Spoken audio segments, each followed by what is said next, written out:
Hi there, Virgo. Welcome to your April 2024 General Tarot reading. It's Raina here.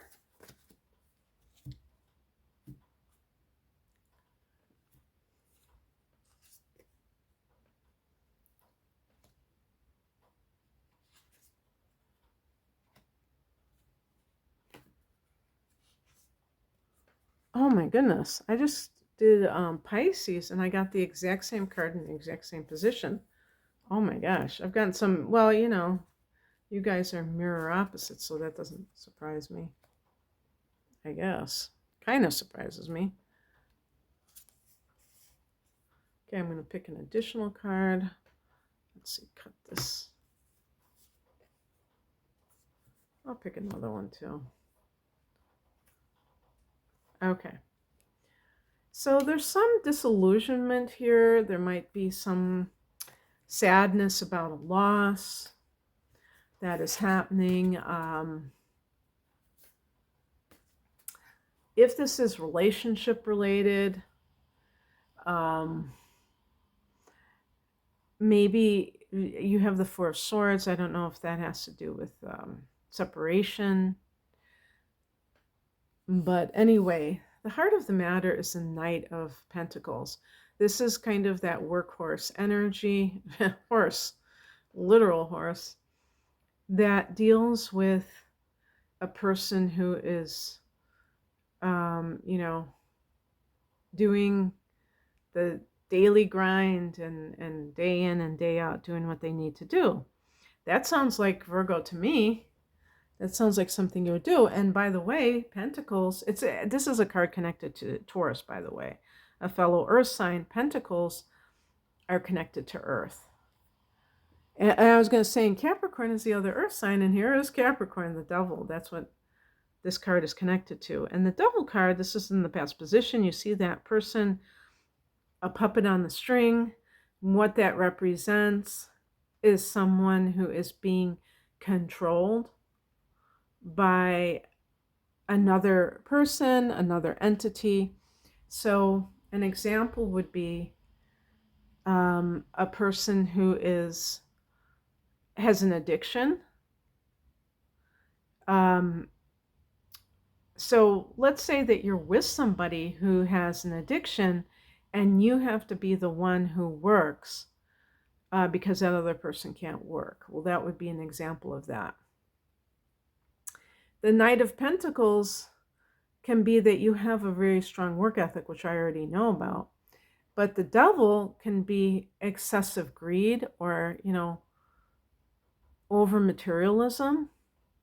I don't think that the average Virgo person is actually like that unless, I don't know, you have the moon in Taurus or something along those lines, maybe Capricorn, where you have these financial goals that you want. I think of Virgos as minimalists, actually. But, no, but some people have that because of, trauma from their childhood where they didn't have enough money or something like that. So sometimes that's what makes people overly concerned about that. The higher message is the Queen of Cups.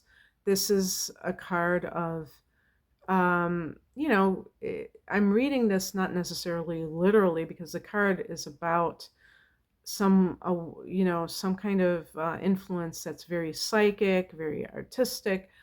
This may be something that you have always wanted to do. Maybe you've always wanted to be a healer. Some Virgo people, you rule the house of health. Maybe you are in healthcare, but you're not where you want to be. You're not satisfied with that environment, and you feel that that is not healing people, and you want to do something else. Maybe you want to be a spiritual healer, a Reiki master, or if this is like your own personal desire based on what your interests are, maybe you're artistic. And yet you're afraid because of the devil card. Like, how am I going to have this steady income? Or, regardless of how much money you have in the bank, this isn't really necessarily dependent on that. Sometimes it might be, and sometimes it might be really logical to be concerned about that, but not all the time. What crosses you is the star card, and like I said, I just got this for Pisces in a different position, but you have it in the challenge position. And this is a card of faith and unseen forces. You could say like stepping out on faith, knowing that the visible begins with the invisible. So the things that are made manifest begin when they are not, when they are um, invisible in the person's mind, in the Akashic. If we, wherever we get our ideas from, that's where it starts, and then it becomes made manifest in the physical. And people who are addicted to, the five senses might be like, and Dr. Dyer, the late Wayne Dyer, he wrote a book called I'll See It When I Believe It, and actually the saying is, I'll believe it when I see it. And if people operate that way, and he was a Taurus, by the way, so it was kind of funny because he really promoted these ideas long before we heard the word law of attraction or phrase. He was talking about these kinds of things. And this idea that we need to have some kind of guarantee or proof before we can have faith in something, no, that's actually backwards. And I know it's counterintuitive to kind of have faith in something that is not there. Like, how can you do that? Isn't that delusional? But the truth is that that's where faith, that's the whole idea of faith, is that you believe that this is a universe that has your back, that wants you to realize your dreams, and that isn't against you. Or at the very least, that it's not a random chaotic universe, and that you have some ability to shape things. Not complete ability, obviously, but at least to some degree. What's coming in, the Four of Swords. This can be a time of maybe taking time, space for yourself, for you to organize your thoughts, organize your life, do what you need to do to make things happen. If this is a relationship issue where there are problems, you may be, because the devil card, sometimes I think of a narcissist, you may separate from that person.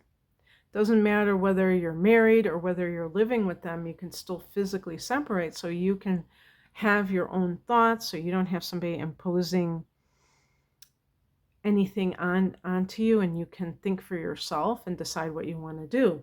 The outcome is the Five of Cups. This is mourning the loss of something. So it does suggest that you, if this is, for instance, relationship oriented, that you may choose to end a relationship that is troubled.